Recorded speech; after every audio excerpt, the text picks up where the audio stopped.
Hello, hello, hello, and welcome to Normal Islands Live. I'm Curtis Daly, and I'm joined by the superb Helena, aka No Justice MTG. How's the hump day treating you? Fresh off the Novara press, and I'm here for Hmm. Northern Ireland as well. It's my red letter day. I know, I didn't know you were on today. I think it was a last minute thing, so I was like, oh, poor Helena. But you know what? You love it, don't you? You love That's it. true. I cannot get enough of coming on and be able to give my takes. I mean, it's why I chose to do this job for a reason. It's because I have too many opinions to keep them to Hmm. myself. Nah, you didn't choose the job. The job chose you. Let's be honest. True. We've got a cracking show coming up for you. So this is what we've got coming up on tonight's show. Netflix are set to merge with Warner Brothers in the biggest corporate takeover in decades. The right-wing media, or the corporate media, have been pushing anti-benefit propaganda, and a doctor warns of potential fatality regarding hunger strikes. We also have an exclusive interview with Jeremy Corbyn, so make sure you don't miss that.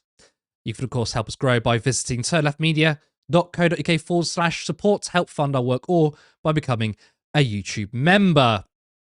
But on to our first story. So, Netflix is set to acquire Warner Brothers in one of the biggest corporate mergers for decades. The streaming giant will take over the movie studio that's worth $82 billion. The co-CEO of Netflix, Ted Sarandos, said this: "Our mission has always been to entertain the world by combining Warner Bros.' incredible library of shows and movies, from timeless classics like Casablanca and Citizen Kane to modern favourites like Harry Potter and Friends, with our culture-defining titles like Stranger Things, K-pop Demon Hunters, and Squid Game.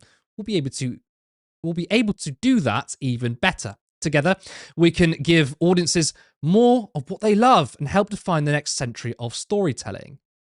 I've not heard of K-pop Demon Hunters, by the way. If you've heard it in chat, let us know.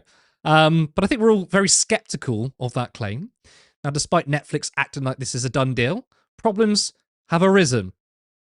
Netflix has been hit with a consumer lawsuit seeking to block the online video giant's planned $72 billion acquisition of Warner Bros. Discovery studio and streaming businesses.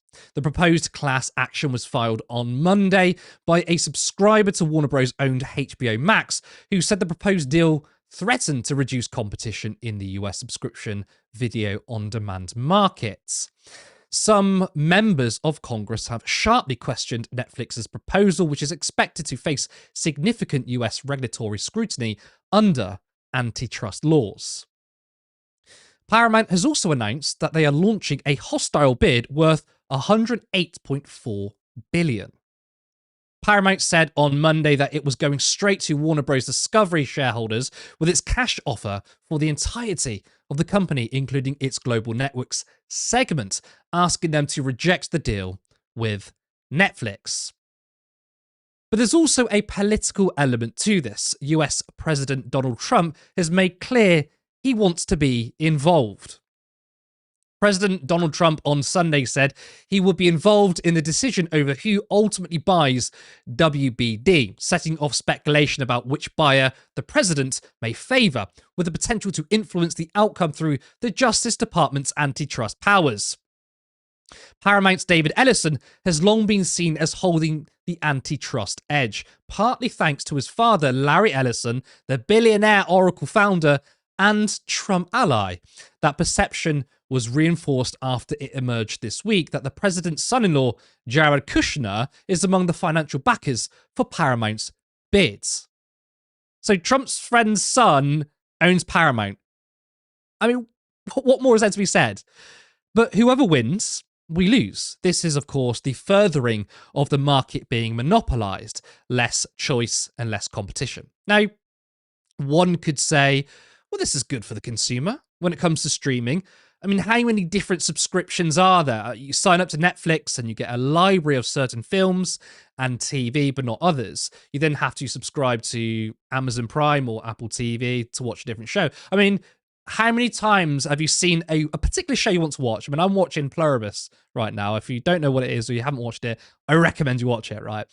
And I had to get a Amazon Prime, Apple TV trial, which is going to run out very soon.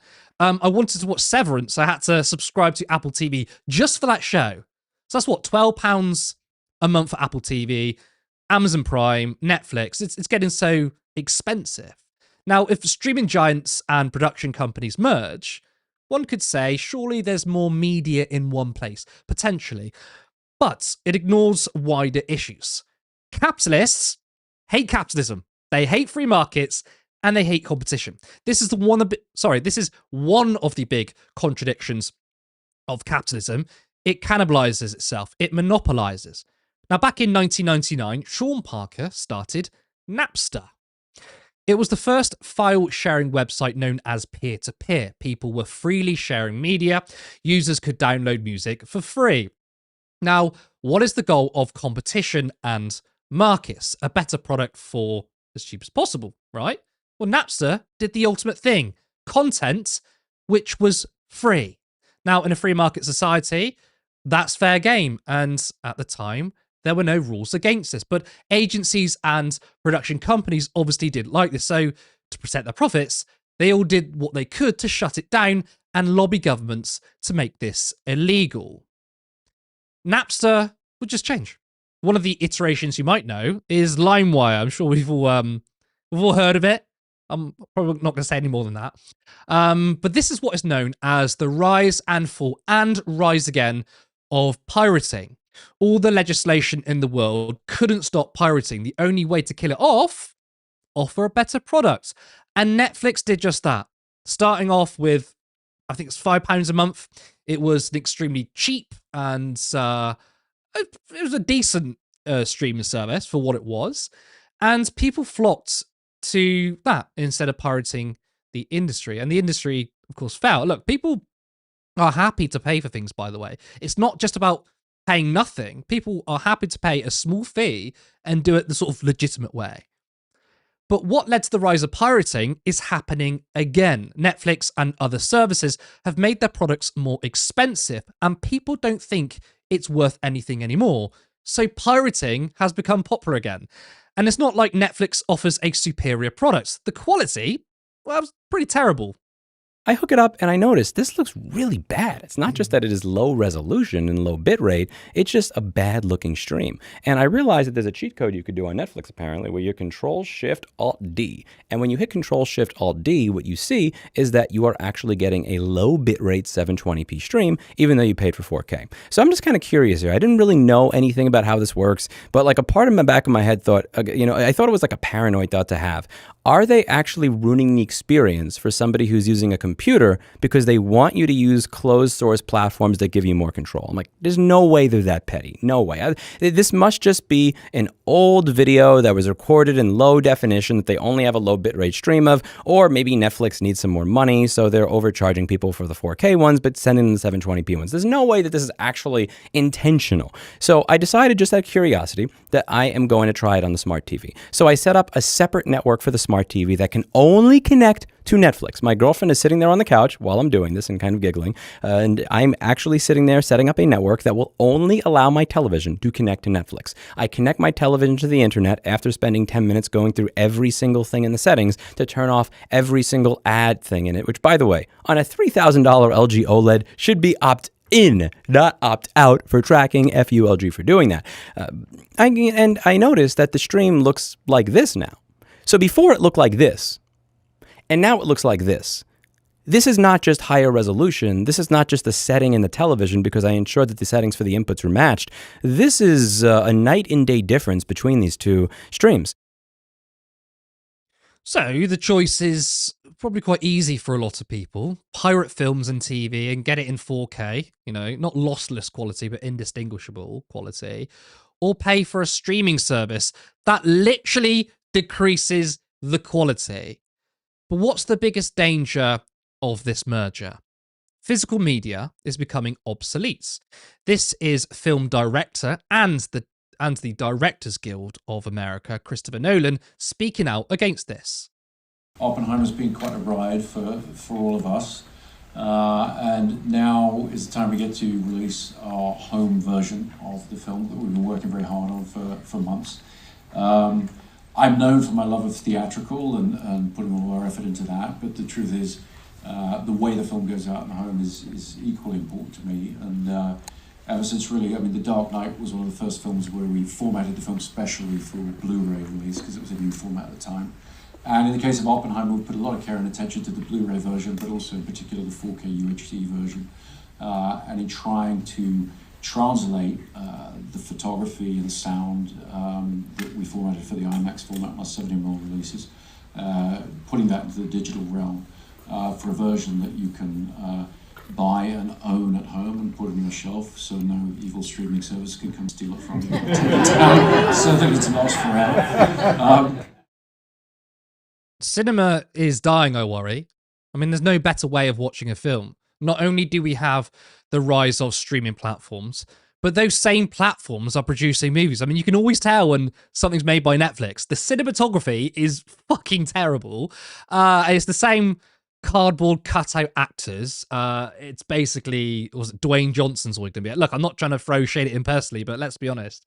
You know, it's a Netflix produced film when he's in it. And, you know, they're sort of just made on the cheap for profit, and they just regurgitate so much crap and churn it out. Now, somehow I'll bring this back to Margaret Thatcher. Yes, I found a way to bring this to Margaret Thatcher, because I think it's very individualistic to move away from the collective experience from the theatre to watching a huge blockbuster on your own phone, right? On your own. And it's another expression of how people are being atomized and are watching in isolation. It's the enshittification of cinema, shall we say. Helena, what do you make of this huge merger deal? Do you think it will go through? I mean, if my understanding of the history of American antitrust post-Reagan is going to continue in the way that it has done already, then I'll probably think the merger will go through. I think it should be blocked. I think that this is a blatant act of anti-competitive economics. I think it is essentially market manipulation to try and ensure that you can maximize the profit available by being able to curtail competition within that market. Because this is what's happened. We've always seen it. Richard Wolff does really good work in how monopolies form. If you do not have antitrust legislation available to prevent them, it's because essentially you can do what Netflix have done and what Uber has done and what loads of these people have loads of capital on hand to do, which is make a big loss at the start, trying to gain a captive market share, and then use your market share to be able to force out the competition, jack up the prices, reduce the quality, and make sure that people can only have access to your platform so that they don't have anywhere else to go. And then you can buy up your competition to be able to stop that from happening too. And the fact that when it comes to the Trump administration, the only alternative that we're getting to the anti-competitive practices of Netflix is the potential that it still gets sold to a competitor, thereby reducing the competition within that market, but that other competitor just happens to be somebody who is in really good graces with the Trump administration, is basically parody at this point. Basically parody in how the approach to market manipulation has been by the current presidency. Well, of course, given they've already used their presidency to manipulate other markets, that shouldn't be surprising to anyone, but I digress.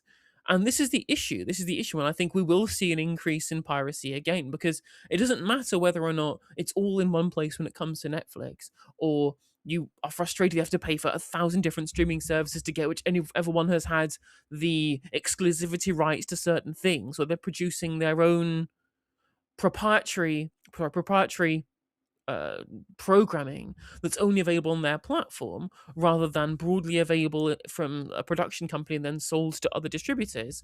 That means that you probably will see more people likely to go, well, this is not convenient enough for me to want to pay to be able to have all of the platforms, so I will just refuse to pay at all, which was again the case before Netflix arrived onto the scene in the first place. I think that'll be more likely.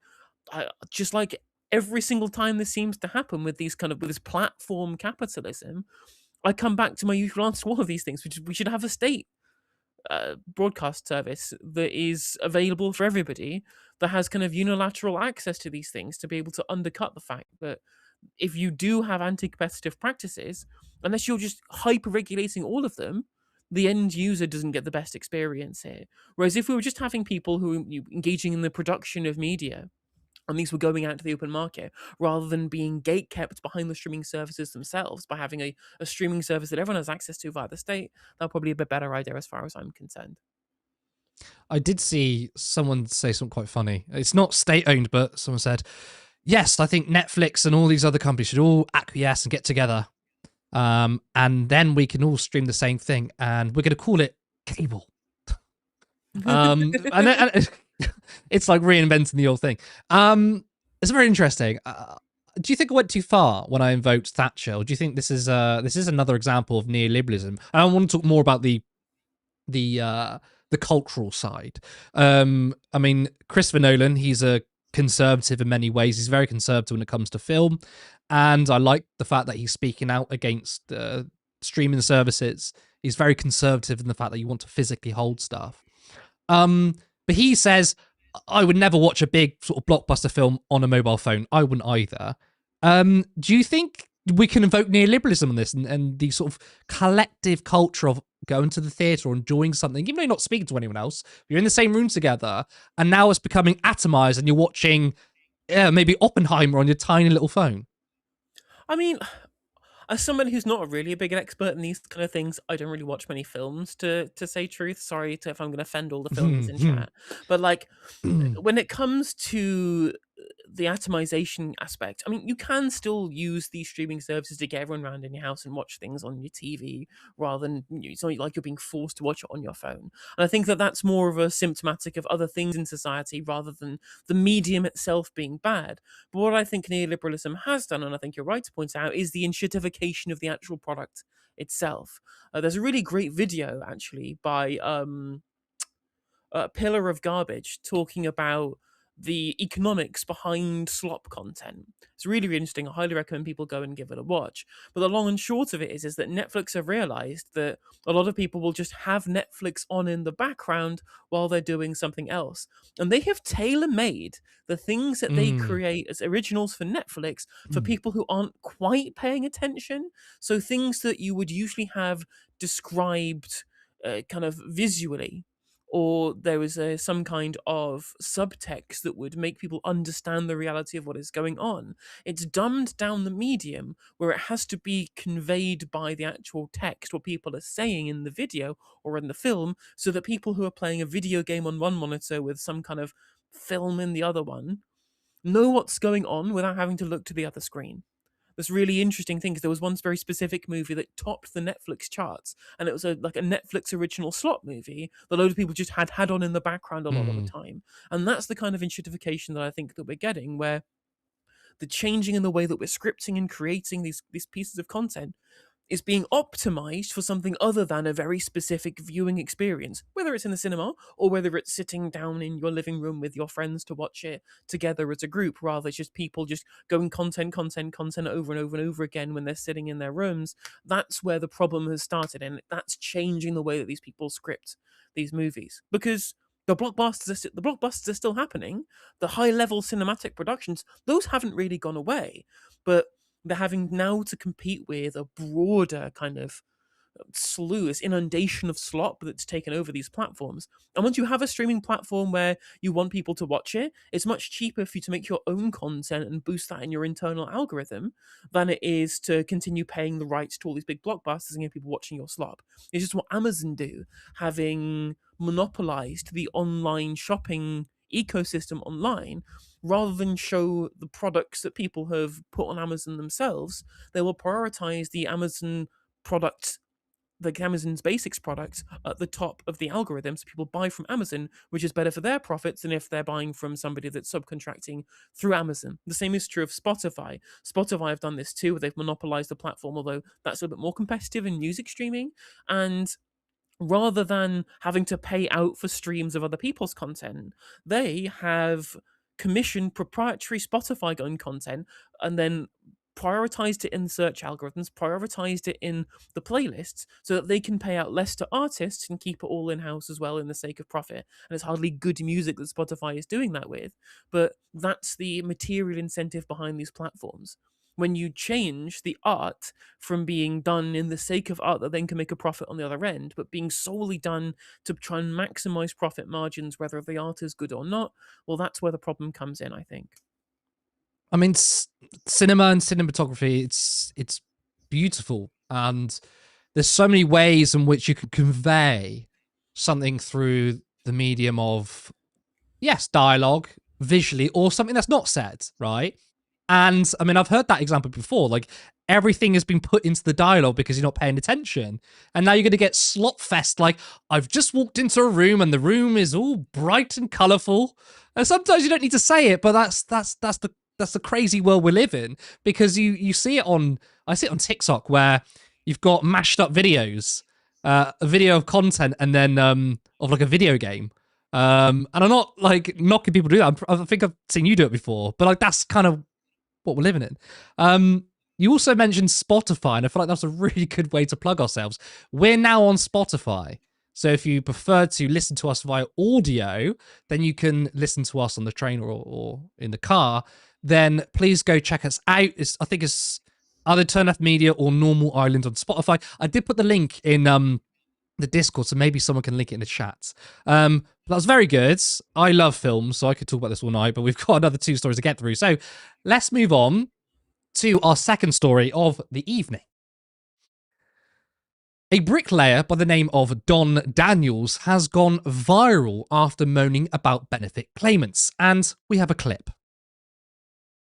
Can I just ask, you people that do not work, are you not embarrassed? Are you not embarrassed that you're walking around streets and everybody knows that you're broke and you don't work and you're relying on benefits to get by? These people should be forced to do 2 days a week, voluntary, litter picking, cleaning graffiti off of walls, anything like that. And if they don't receive a penny. But Keir Starmer, he wants to reward these lazy little bums, and the taxpayer is being shafted with a bill.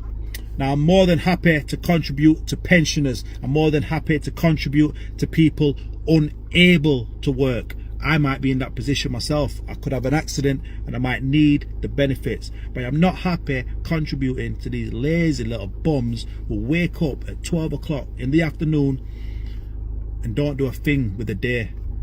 Not only that, your kids growing up, man, your kids are going to grow up into poverty, and it's all down to your decisions in life. Try not to do the world's biggest eye roll there. Now, Daniels doesn't say anything particularly different to what many others say about those on benefits. So I'm not sure, why it's gone viral.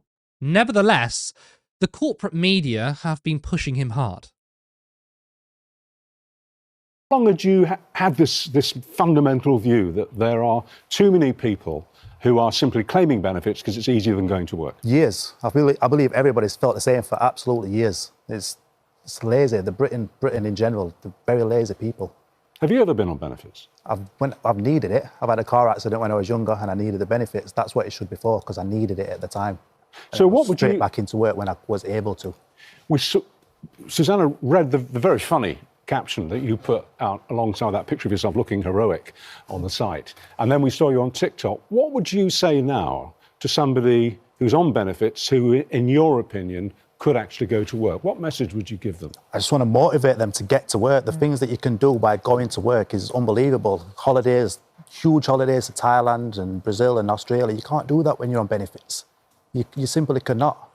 It's motivation. You can't go and buy a car on finance. You can't buy a house. You can't do a lot of things in life if you're not working. You need to work and contribute to the country. Don, was there something about the budget that really got you motivated to do? Was that like a tipping point for 100%, you? because Right. I voted Labour. I put my hands up, and a lot of people said you're brave to say that you voted Labour, but I voted for them because they promised not to raise any taxes. I know we've had problems with the Conservatives in the past, but this was supposed to be a fresh start, and they just lied to get into power, and it's...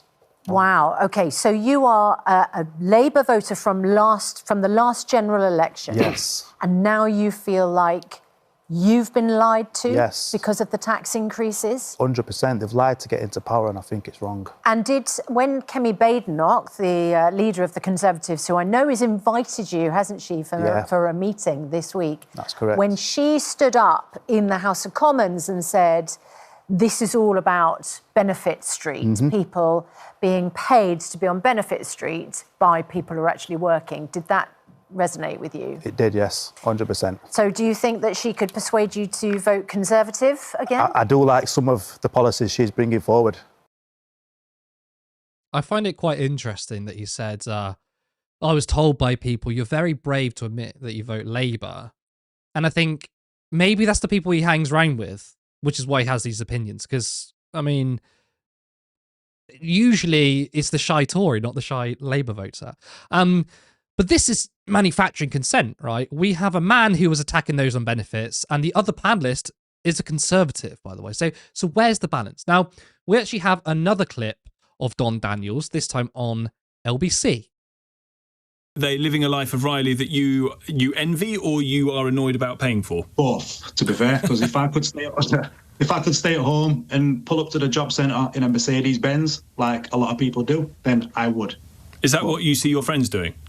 I see that on a regular basis. If there's kids struggling, it's down to the parents not going to work and getting a job, and they're struggling themselves financially. The benefit system should be a safety net for people who are in work that then become out of work due to illnesses or accidents. I could end up in an accident one day. I might need the system, not to live off. That is wrong in every sense. It's an incentive not to work now. Some days I feel like, why should I wake up in the morning and go and put my long johns on, my 2 pairs of socks, and I'm going outside in -2 temperatures? Why should I do that when I can be rewarded? I found it very funny because he contradicted himself. In the first clip, he's saying, hey, look, if you're on benefits, you don't get to have nice cars or at least a car on finance. You can't go to Thailand or Brazil. And then to Tom Swarbrick, he's saying, yeah, no, all these people in their lush Mercedes on benefits. I mean, make your mind up. Which lie or narrative do you want to spin? Now, when was the last time we had a segment on G&B about Banker Street, about how much they're earning, about how much they've contributed to society? And this is where the manufacturing consent happens, because no one really disagrees with the idea that you shouldn't go to work. And if you can work and you choose not to, and you just, claim benefits for the sake of it, not many people would disagree with that. The point isn't that. The point is, the fact is that true? And why are we bolstering some random guy called Don Daniels? He's been labelled the Bricky with a common sense attitude. I mean, he has no different opinion to your average Joe who says, yeah, lazy bastards on benefits. So why has he been suddenly bolstered into the mainstream media? Well, we know why. It's because they would rather us talk about those on benefits than the fact that the billionaire class and corporations don't pay any taxes. That's why. I mean, unless you're Zach Polanski or a prominent politician, if you're talking about wealth taxes and you made a TikTok video on it, I mean, how often would you get platformed on the mainstream media if you were to talk about that? If we were to say the fact that inequality has ballooned and the richer are getting richer, you won't get platformed on the media if your video goes viral. It takes a politician who's already in a prominent position to do that. Now, of course, politicians have jumped on this easy layup for them to make their political points. Kemi Badenoch, leader of the Conservatives, I think, I've not actually heard of her, has been one of the most prominent people on the attack. Yet, what do you know? Badenoch has no issue creaming off the state, despite being the leader of the Tory party and earning £144,000 a year for being opposition leader, and her net worth being around £3 million, she claims £2,700 per month off the taxpayer for a property she rents out. Kemi Badenoch, leader of the Conservative Party and MP North West Essex, claims thousands each month for her second home within the constituency. Ms Badenoch claims £2,700 a month from the taxpayer to rent a Grade 2 listed farmhouse with 6 bedrooms. It's £2,700 for 6 bedrooms, not bad. The property sits within the highest council tax bracket, costing over £4,000 in council tax a year, which the Essex MP also claims on expenses. So does Don Daniels or any other anti-welfare person get angry at that? No, funny that. But let's look at the facts. So the idea of benefit scroungers and shirkers obviously isn't new. It's been in the political discourse since forever. But are those that focus so much on so-called lazy people right? Well, the first thing people need to be aware of is that 40% of those on universal credit are in work. It's the fact that work doesn't pay well, right? Wages are not covering the cost of living. So the state literally has to come in and top up people's wages. Think about that figure. Nearly half of those on universal credits, right, are in work. Yet mainstream pundits don't dare criticize the poverty wages. Here's another statistic. Many people are missing out on the financial support they need, with research finding £24 billion in benefits are going unclaimed because people don't know about them, because they have trouble accessing them, and because of stigma. For universal credit specifically, 1.6 million eligible households are missing out on more than £11 billion, which people could desperately use as food prices and bills continue to rise. So think about that for a second. £24 billion of uncollected benefits. So the British people, quite literally, are not taking enough. All right? They're not taking... Sorry, my script's odd. Anyway, sorry. They are not talking about, in the media, about who's actually owed this money or how much they're owed, right? Now, has this number ever been used in the corporate media? Of course not. Now, another myth we hear is that benefits are just simply too high and claimants are driving Mercedes, as Don Daniels seems to claim. Oh, really? Well, take a look at this graph. When it comes to welfare spending as a percentage of GDP, look at how low we are compared to the EU. Finland spends a quarter of their GDP on welfare, and that they are a country that looks after its citizens. The UK spends less than half in comparison, only 10%. Now, Finland and France do have a higher unemployment rate. Finland reached nearly 10%. However, Austria and Italy, who are just below Finland and France, have an employment rate of around 5 to 6%, which is the same as the UK, and 5% employment rate is usually the target. Helena, the facts don't care about the feelings of those who attack so-called benefit scroungers, but it doesn't stop, does it? Well, no, it never stops. It's interesting just how much I don't think any of these people have really bothered speaking to people who have to live off of universal credit, given the total nonsense claims that you hear or the contradictory claims that you hear, as you pointed out there about the idea that somehow, well, if you're working, then you can afford these nice things, which you can't get it from benefits, but the benefits scroungers are all getting all those things anyway. It's totally incoherent. Like, he started off in his original TikTok that you played there saying, are these people not embarrassed? Yeah, in lots of cases they are. In most cases, these people are embarrassed. People don't want to be sitting around doing nothing all day. People don't want to be the eternal punching bag of the media, being blamed for the crisis of capitalism. Again, may I remind everyone, it's caused by the fucking banks, right? The banks were the ones who destroyed the country. It's the mega corporations that have owned our entire economy ever since they bought up all the assets that were lost when the financial crisis happened. It's the bosses that aren't paying the good enough wages that have 40% of people on universal credit in this country who are in work. Sorry, the 40% of the universal credit claimants are in work in this country, right?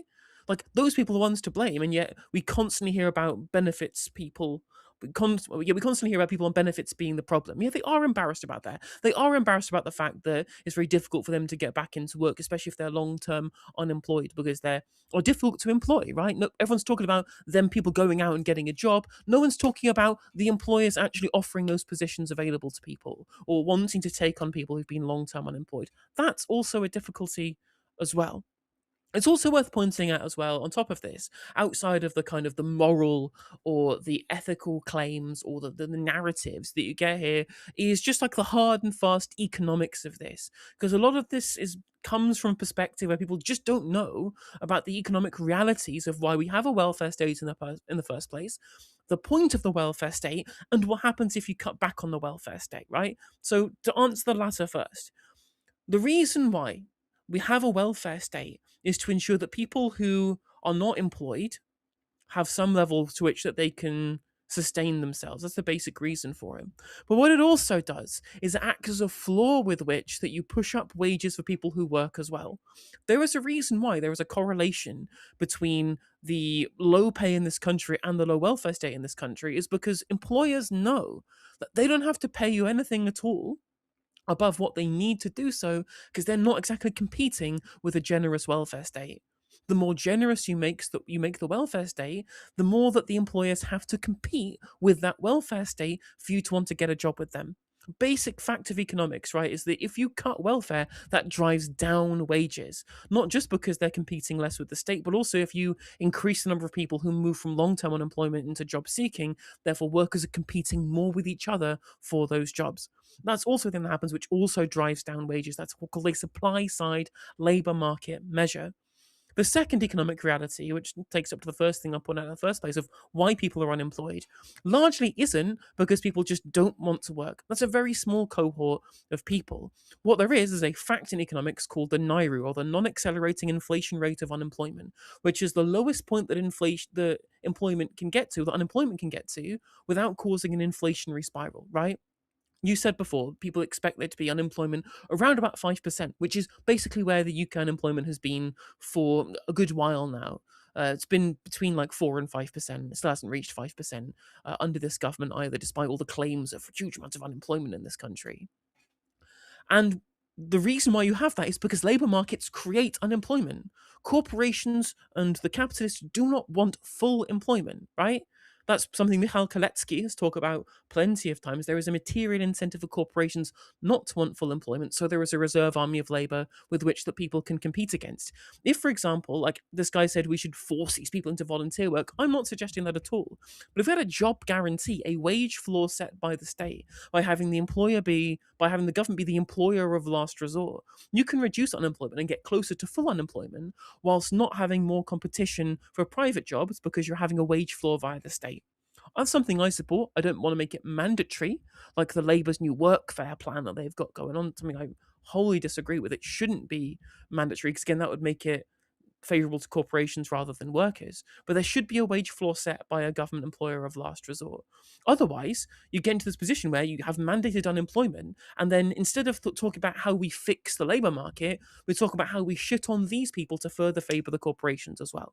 Like every single person who's a normal working person who shits on the welfare state rather than the employers who extract their surplus value, who don't pay them enough, who lobby governments to put into place cuts on welfare rather than cuts, in corporate subsidy, is doing the jobs of the bourgeois. You are being a class traitor, as far as I can see, because unemployment will always exist in capitalism. It will always exist in free labor markets. That's a reality of life. And that's not because people don't want to, it's because they're forced into that position. And what's also true about that unemployment number, whilst it does stay kind of static over time, there's this myth that that's the same cohort of people. Matt Bruenig has done really good research on this as well, where you actually look at that 5% number, most of these people are going in and out of unemployment all of the time. It just happens to be that the equilibrium point at where that kind of is static is around about between 4 and 5%. But that's not a single group of 5% of the population. That's just the level to which that happens at one point. People become employed, become unemployed at certain different rates, and it's how those rates change that cause unemployment to change, not just a group of people just suddenly start working. So there are loads of economic reasons as to why this is stupid if you're a working person to denigrate it, but fundamentally it just misunderstands why you're in this position and why people talk about this in the corporate media, because they want wages to go down. The same corporations that want to pay people bad wages are the same people who own the media corporations, right? It's the same material interest, and that's not the same material interest as you at home as a working person, and everyone should remember that. I mean, it's the goal of socialists to create full employment, and it's funny how the media frames socialists as, oh, you're all shirkers, you want no one to work. No, socialist economic policy wants to see full employment because, as you beautifully put, higher unemployment is fantastic for corporations. I wanted to talk about ABI, but I think I don't think we've got time to do that. But I tell you what, this kind of discussion I love, and I know you love it too. So we're going to have this conversation another time, definitely. But we are going to move on. But before we continue, I just want to say, as you know, I want to remind our viewers that we are 5 volunteers keeping this ship going. We do this around our paid jobs. Our goal is to become full-time, meaning we can increase our content, be far more ambitious, and build a sustainable left-wing alternative. Your help has made so much of a difference already, from equipment to rallies and interviews. Your support means everything. Now, we rely on small donations, so if you want to be part of a media organisation that seeks to destroy the oligarchs and their propaganda, then please head over to turnleftmedia.co.uk/support. There you can support us monthly on Patreon, or there is another link for a one-time contribution. You can also become a YouTube member for 99p. As I mentioned earlier, we are also on Spotify, so if you want to hear us via audio only, please go check us out. Usually episodes are live about an hour after the live show. Again, if someone's got the link to Spotify, please put it in the chat. But let's go to our final story. Pro-Palestine activists who have been on hunger strike face death, according to an NHS doctor. On Sunday, The Observer reported the comments of Dr. James Smith, a National Health Service emergency doctor who has been in regular contact with the families of the prisoners. He warned, as a healthcare worker, I'm extremely concerned he had not seen the prisoners, but explained, for someone who was previously well with no other underlying medical issues, at around 6 to 8 weeks on hunger strike, there's a very, very high risk of death. I'm most concerned about the substandard treatment in the prison system. From the information I'm receiving from the families, it doesn't appear to me that there has been, for most of them, a single day in which they've had a full set of their observations taken: heart rates, blood pressure, blood sugar levels, proper weights. Since November, 6 Palestine Action activists have been on reprimand, refusing to eat unless an Israeli weapons company shuts down in the UK. A 7th activist joined in on the hunger strike last week.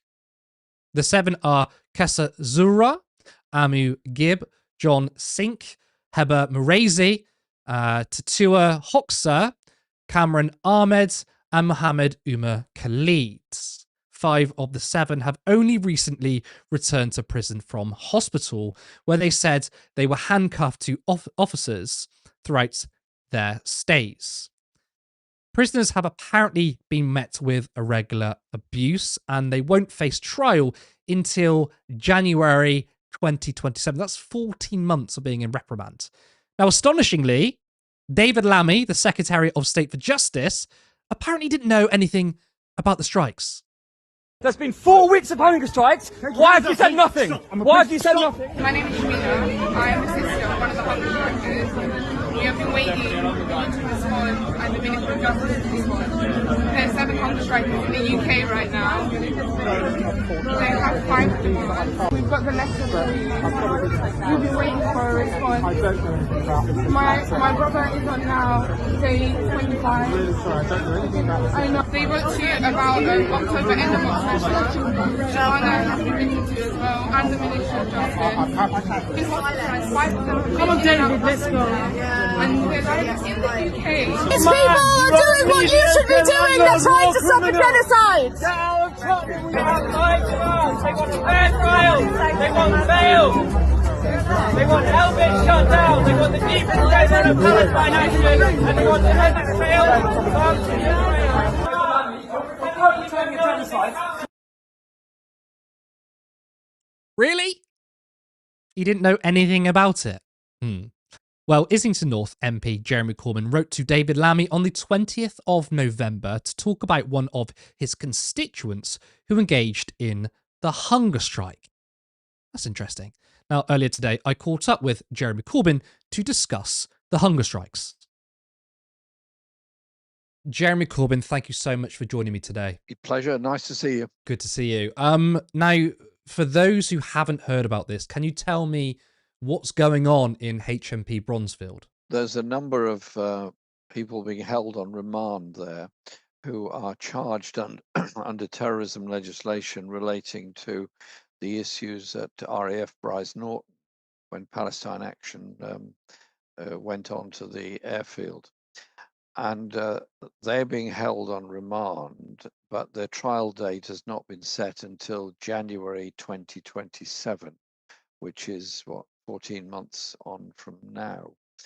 And they are very unhappy about that. They're very unhappy about the ban that's taken place, and they're very unhappy about the way the government has behaved towards them. And a number are on a hunger strike. And I went yesterday to visit one of my constituents who is on hunger strike and spent some time talking to them about this. And so I think it's important that the media as a whole report something so significant as a series of hunger strikes in British prisons. If you scan the mainstream daily papers, you wouldn't know anything about it. If you listen to the mainstream news, either on commercial radio, global radio, or on the BBC, again, not even a mention of it, which I find very, very strange. John McDonnell and myself raised points of order about this in the House today to ask why the Secretary of State for Justice, David Lammy, hadn't ever made a statement about this and why he hadn't replied to our letter. We held a meeting last week in Parliament of the members of Parliament representing constituents where they have somebody in prison who is presently on hunger strike. And that was a way of beginning to coordinate our parliamentary action on it. And so I want to make this case out that nobody should be held on remand in prison for an inordinate length of time. Normally, remand is assumed to be about 6 months. Indeed, that's the normal prison ruling, which is of itself quite a long time. But to be held for what will be more than 18 months by the time the case gets to trial, that almost amounts to executive detention because these are held under the Terrorism Act. We've heard reports of one activist being rushed to hospital who was partaking in the hunger strike, Cameron Ahmed's. They are risking their own livelihood for this. Do you think the government is putting these activists in danger? I heard that Cameron had been rushed into hospital and he is indeed one of them, but obviously he's not in HMP Bronzefield where I was yesterday. That's a women's prison just outside London. Yes, they are putting their own lives in danger and at risk, and being on hunger strike, that is exactly what happens. You could look at it in the way it's a cri de coeur, because it's the only thing they've got left is their own body to say, I want to assert my right to peaceful protest, and I want to assert my solidarity with the people of Palestine. None of them have undertaken any action for their own personal benefit or personal gain. None of them gain anything from this. None of them are going to be wealthy or anything else as a result of this. They're all taking this because they believe very strongly that Britain is morally wrong in supplying arms to Israel, in giving facilities to Israel for delivery of weapons through the RAF base in Cyprus, by supplying parts for the F-35 jets, and by the surveillance flying over Gaza, which the government now tells me is no longer taking place. So they're standing up for a principle that genocide is wrong. And I think they have more moral courage than any aspect whatsoever of the government's policy in relation to the Palestinian people. So apparently David Lammy says he doesn't know or didn't know about the hunger strike. What do you make of this? And is there anything you'd like to say to him? Well, I saw that clip that he apparently didn't know anything about it. I find that utterly astonishing. If you're the Secretary of State for Justice and you have ultimate responsibility for the prisons and the prison system, you get daily briefings from your officials of what's going on. I cannot believe that senior officials in the Ministry of Justice did not alert him to the political and publicity issues, if nothing else, surrounding a hunger strike. So for him to say on the record that he knew nothing about it, I find utterly unbelievable. And that's why we have written him a letter demanding a meeting with him. But in fact, a letter had been sent to him long before that anyway. And so either he is unaware of correspondence he receives from parliamentary colleagues, or he just chose not to know on the day. I mean, it's absurd. Okay, finally then, you mentioned how the media, the mainstream media, hasn't really spoken about this. I'm astonished that the BBC haven't picked up on this. In your view, why do you think the mainstream media doesn't find this at all interesting? Because the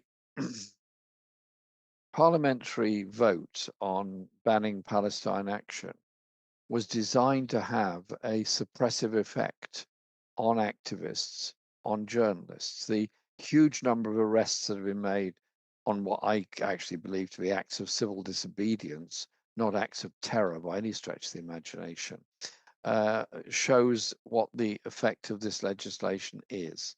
And the judicial review that's going on has not reached its conclusion yet. That is judicial review into the government's decision making on this. So we don't know what the final outcome would be. But it's already had the effect the government wanted. It's reduced the number of demonstrations, made a lot of people very, very nervous. And anyone who gets either arrested or ultimately possibly even convicted in the atmosphere in this country, they could well lose their employment. They could well lose their prospects for jobs in the future. And it could create for them enormous personal and financial difficulties, which is why I want to see the ban overturned. And I want to see a much more inclusive, open, liberal democracy in our society. But all the directions are the other way. At the moment, we have the threat to trial by jury, which is now actively being debated. We have the threat to people who are living in Britain with indefinite leave to remain. The word indefinite appears to be changing. The whole definition appears to be changing, and they're no longer secure. And we now have, additionally to that, the idea of a digital ID system, which would mean that all our actions, all our transactions, all our movements would be permanently trackable by central government, on top of facial recognition that's happening particularly at London Underground stations and other places at the moment. Indeed, some supermarkets are undertaking facial recognition. So there's something deeply worrying about all this. And 2 days ago, there was a debate in the secondary debating chamber in Parliament, Westminster Hall. Normally, debates in Westminster Hall are attended by the minister, the opposition, a Liberal Democrat, whichever member is proposing the subject, and maybe one or two others, but a very usually quite low attendance, and they're quite specialized subjects. The one on digital ID cards was absolutely overwhelmed to the extent there was no seats left for the members who wanted to speak in the debate. To his credit, Sir Edward Lee, who was in the chair, allowed members to speak whether they were actually physically sitting in the chamber or not, and many of us made our contribution on it. That's a sign of concern. And when 3 million people sign an online petition about ID cards, that says something about the serious concerns people have about civil liberties in our society. Jeremy, I know you're not the only person speaking up against this, but you still are. I just want to say thank you so much for highlighting this really, really important issue, and thank you for your work. Bless you. Thank you very much. We'll do all we can here and carry on doing it. Helena, let's get your final word on this. The BBC barely mentions this, and David Lammy apparently didn't know about the hunger strikers. What are your thoughts? Well, it's because David Lammy is a fucking pathetic individual. He's all we have seen over the last kind of 2.5 years really is him just embarrassing himself, just been really pathetic as an individual. David Lammy, an absolutely shameful actor who seems to be chasing prestige rather than governance at this point. His time as foreign secretary, shadow foreign secretary, and as justice secretary has been totally missing from the mark when it comes to how he has been engaging in his roles. He's been the biggest disappointment. Somebody I used to have reasonably fond thoughts regarding, and now I've just never ever seen somebody drop in my estimation so much. When it comes to the reality of this case, though, broadly, the level to which that they're being held on remand purely on grounds of how potentially dangerous they are, essentially, I believe that's the case. When it comes to being detained under terrorism legislation, the whole point of the overuse, the broad idea of which that they are defining people as terrorists is to be able to use state power against them, is to be able to remove people's civil liberties under that guise, right? We see it happening in the United States right now. The United States are engaging in extrajudicial executions in the Caribbean, and that's because they just say everyone who we don't like, they're a terrorist, which means that there's nothing that the state can do against them that is unwarranted. And that's why, when people just cared about civil liberties, it's why we opposed 90-day detention beforehand under the Blair administration. And it's why that we should oppose this very extreme length of being held on remand, again, for what Jeremy highlighted as what is, in my opinion, purely just civil disobedience, nothing anywhere close to terrorism, nothing anywhere close. And I would like to close off by pointing out, obviously, one of the things that is being brought up here was brought up in the case of the proscription of Palestine Action, and is one of the things that people are being held in remand for was the spray painting of engines RAF Bryce Norton. Yeah, that's what it was. Remember what this comes down to. A bit of spray paint, right?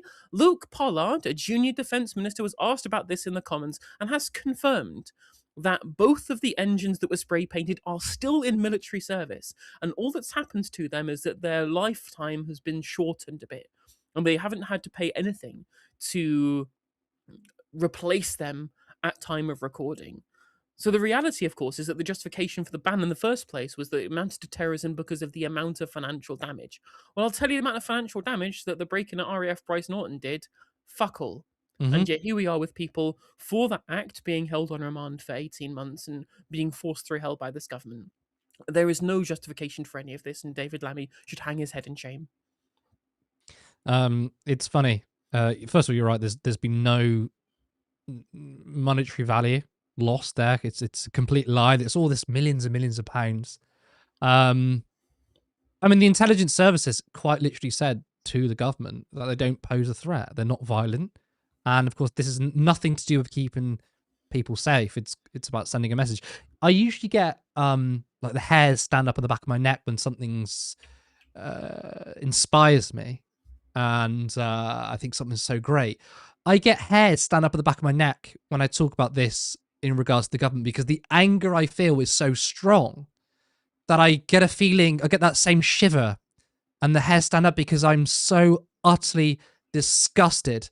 David Lammy, who was is a weather vane, was kind of a centrist before Jeremy Corbyn. Jeremy Corbyn became leader, and David Lammy said, "I'm going to back him."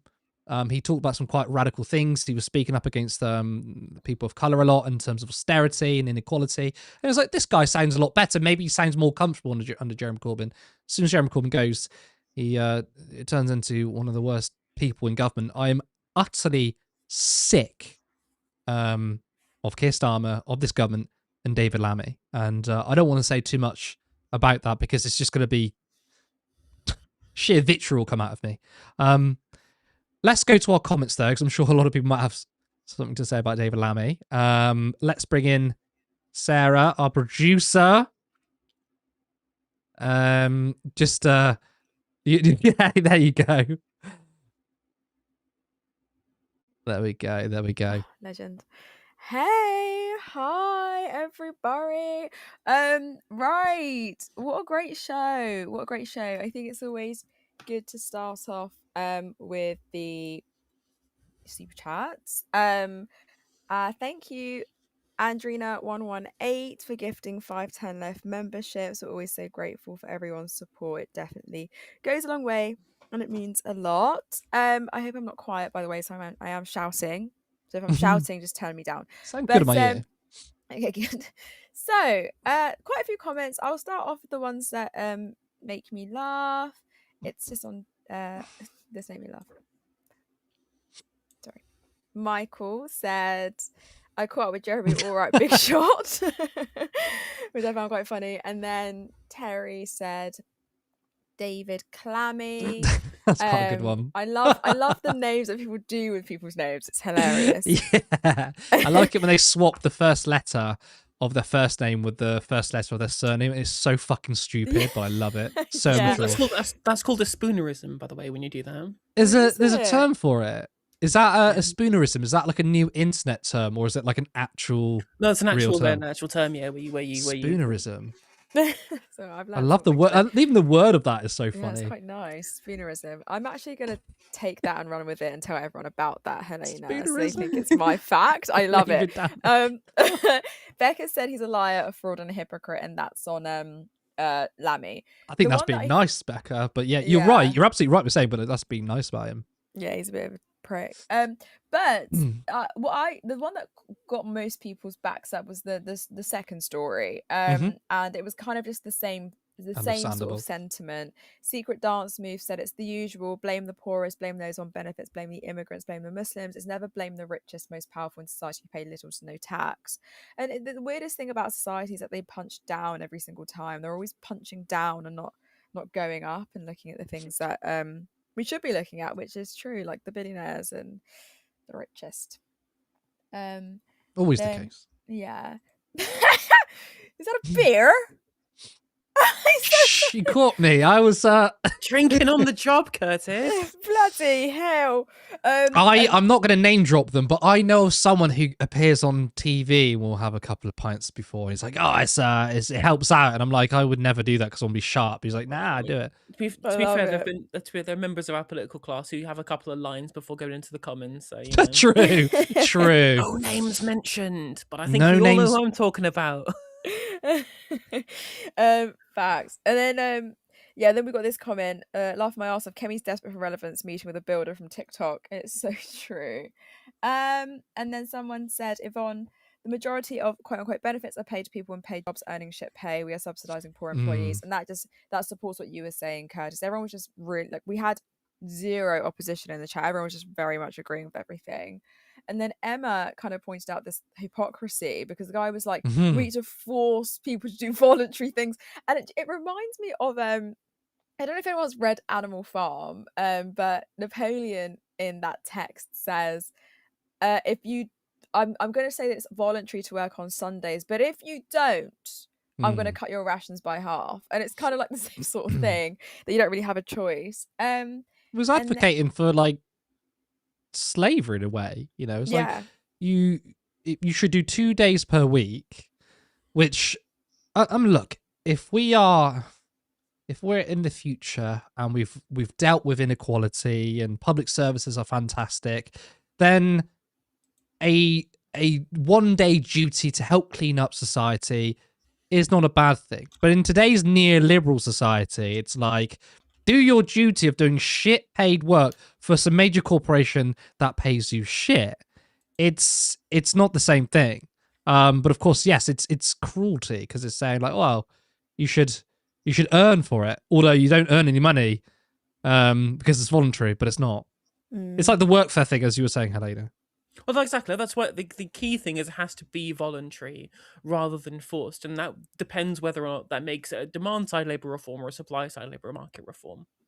So again, if you're forcing people to do it, and what the current Labour government are doing is not being employed by the state, they are subsidising these. Excuse me, sorry. They're subsidising these people to work in private companies.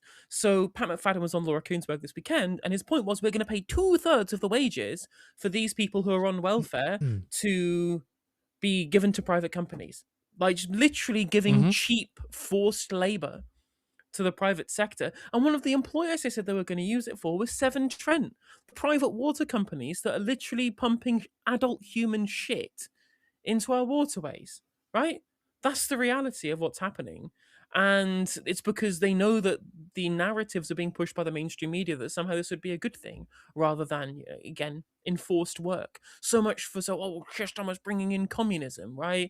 Like, we're going to be forced into the jobs like people imagine like it was in the Soviet Union or whatever. And yet when this actually does happen, when people are forced into doing jobs that they don't want on pain of coercion via the state, everyone's like, oh, we love it. This is exactly what we want. I'm just like, make your mind up, guys. It's the same scenario as US prisons, how they use slavery there. They will outsource prison inmates to go work for a company for like £10 a week.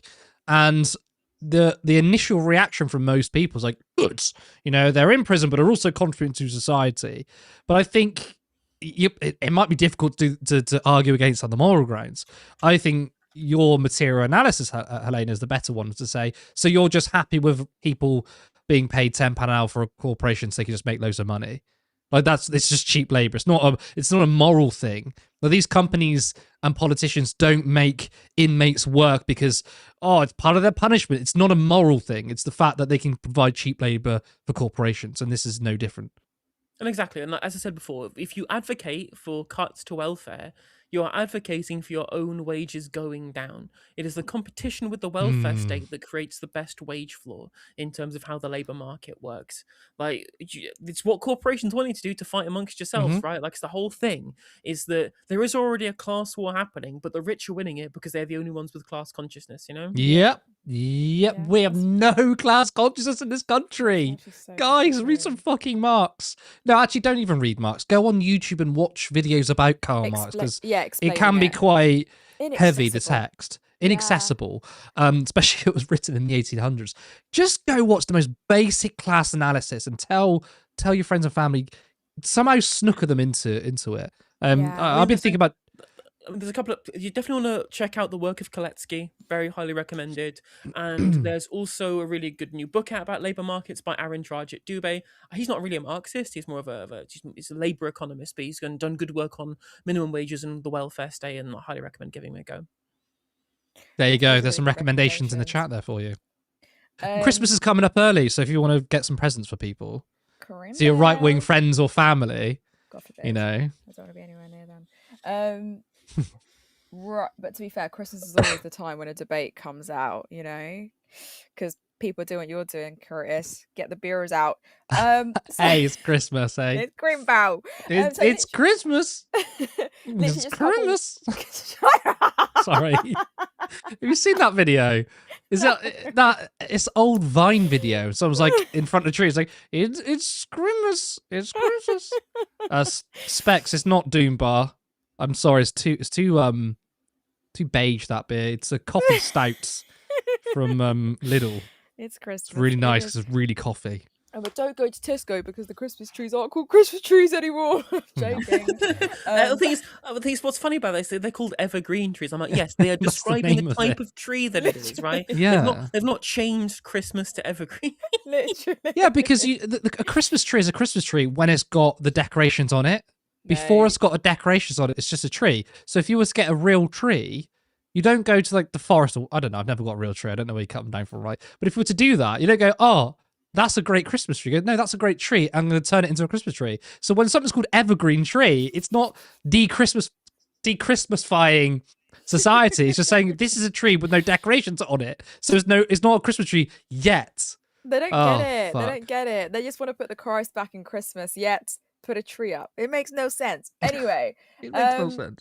So, just a few more comments, literally 3 more. But Alice said, Curtis not having heard of K-pop Demon Hunters is killing me. What? How? Can anyone fill me in on that? Helena, do you know what it is? Curtis is a boomer, chat. You know this already. Curtis is a spiritually boomer. I don't know what a K-pop Demon Hunter Go on, tell us. What is it? What is it? I don't know it. I don't know. Oh, you don't know? Wow. Sorry, but that is gaslighting 100%, you know. I know K-pop is Korean pop, right? So I'm guessing it's something to do with that. Yeah, I don't. I'm uneducated. I like my own TV shows, and that's it, bosh. You know, I don't need no new crap. That's bosh. Actually me. That is me wanted to watch Deal it's or a No film. Deal. It's a film. It's a film. And Penny said, so second to last comment,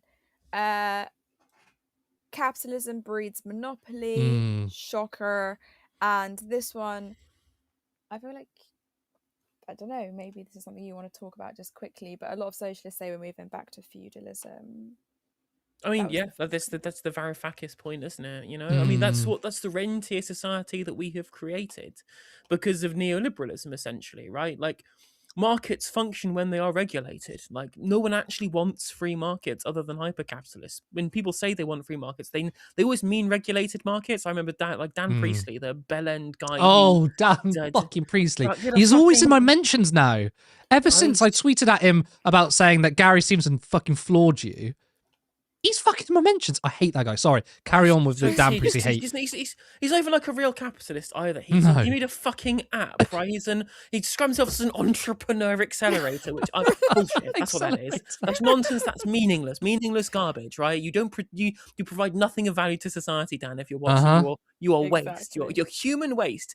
Anyway, moving on from being rude, he was saying, well, I don't think there should be no government. I think that, I believe in free markets, but I believe in having rules. I mean, then you don't believe in free markets, then you believe in regulated markets, right? As a socialist, I believe in socialist markets, but I want them regulated too. Monopolies are bad, right? Like basic Smithian capitalism that was the basis of kind of liberal philosophy for ages was, you do have regulated markets. Rentierism is bad. You should break up monopolies, right?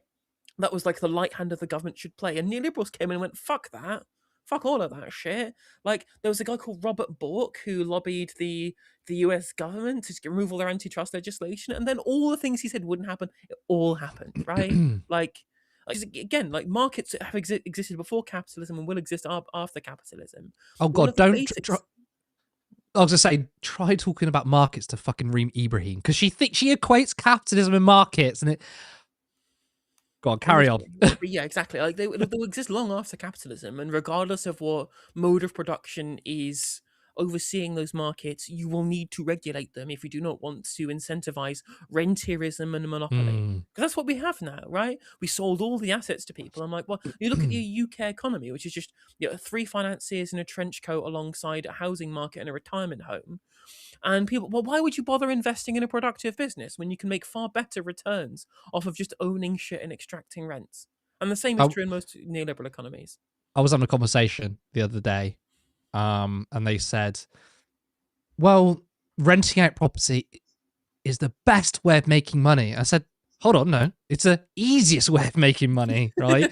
there's a big distinction there, right? And this is the thing, and I was watching Cory Doctorow on Downstream IRL, and it was one of my favorite interviews I've seen because he's quite a funny guy. But it's common knowledge that capitalists hate capitalism, they hate free markets. But it was interesting that he pointed out that there's 2 distinct capitalists. There's the sort of productive capitalists and there's the rentier capitalists, and they hate each other because it's true when it comes to, and my favorite example of using this is working from home. And some businesses like that. There's nothing wrong with that. It's cheaper for them. It's flexible. And they don't have to pay any commercial rents. But then you've also got the rentier capitalists who are like, no, I want businesses to make sure everyone goes to work so you can pay me rents. And you want a crazy, strange thing, which is like, you got, I don't know if class is quite the right way of putting it, but a divide within capitalists when it comes to producing value. And one is productive value and the other is rentierism. And I thought that was a very good point from Cory. Well, it's funny, like, you look at the country and the world that's creating all of the best productive businesses at this point. It's fucking China, isn't it? China. I mean, because they built shit. And it does help when you have like a government who's happy to just subsidize the shit out of your manufacturing base so that you can monopolize it kind of globally in kind of global markets. But we know that internal micro markets are not the same as global or macro markets. This is a whole different kettle of fish, right? And with mad people going, oh, well, China are breaking the World Trade Organization terms by creating international monopolies, by having the state be able to subsidize these specific sectors. And I'm just like, well, that's what your corporations are doing internally in your own economies right now. But see, that's okay. China does it. You can monopolize inside the economy because workers lose out. But if you monopolize externally, well, the capitalist nations lose out. So can't do that one. Yes. All I know is I own 4 properties. So get on the ladder, mate. Yeah. Would you just say you own more property? I own 4 properties. You own 4 properties. I'm joking, Curtis. Really? Me? I'm pretty sure. I hate landlords. We don't have a HR, nor do we actually have currently like a thing that can get you dismissed and turn left. But I tell you what, admitting that you own 4 properties gets you kicked off turn left immediately. Guys, we're looking for a replacement. Anyone up for it? Joking. No, I Nah, could there's one never. person that hates landlords more than me, it's you. So It is me. I bloody hate them. I literally can't stand them, little parasites. Anyway. try having a family member who's a landlord. Oh god. Oh, Christmas is gonna be fun. Right. That is it for comments though. You guys have been, utterly brilliant. I always learn so much from both of you. So really, really grateful. I am going to say bye now. Well, thank you so much, Sarah. It was a lot of fun. But of course, that is all we have time for. Thank you to all of our viewers who tuned in. Of course, thank you so much, Helena, for another amazing show. It is an absolute pleasure. An absolute pleasure to join you both, and I look forward to the next one. Absolutely. Now, remember, please to like the stream if you're not a subscriber. Hit that button and also hit the notification bell because apparently that doesn't happen anymore. If you want us to grow, then you can head over to turnleftmedia.co.uk/support. There is a link to our Patreon where you can support us monthly, or you can follow the other link to give us a one-time contribution. Alternatively, you could become a YouTube member for just 99p. Thank you so much, and I'll see you Friday.